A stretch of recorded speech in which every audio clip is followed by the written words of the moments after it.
So what are you doing here? I'm curious. We were looking in general where we could go to Silicon Valley. Why did you want to see it? Because you see it in the movies and you would like to then see it in reality. Why do you want to see Golden Gate Bridge? Because you've seen it in the movie. For me, it's not so spectacular.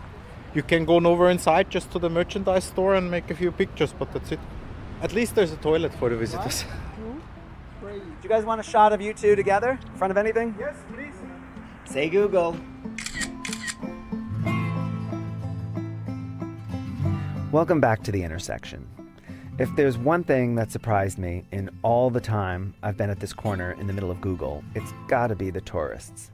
Yes, buses of them, filled with passengers from around the world. They show up in this nondescript office park, take photos in front of Android statues, and buy branded knickknacks from the company store. It brings to mind Hershey, Pennsylvania, that chocolate-scented company town built back in the early 1900s. For now, Mountain View is no Hershey. There aren't millions of tourists a year. There's no roller coasters, no behind-the-scenes tour. But a company town expert explains that just because Mountain View hasn't been renamed Goggleville doesn't mean that it's not a company town.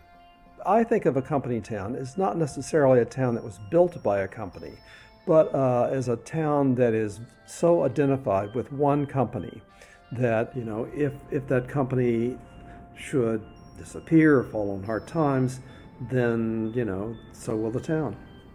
In this episode, we'll explore whether or not Mountain View is a 21st century version of the old company town, and what that might mean for its future. We begin at our intersection, on the sidewalk and at the corner bar. I want to hear from locals about the bad and the good of having the second most valuable company in the world in their town.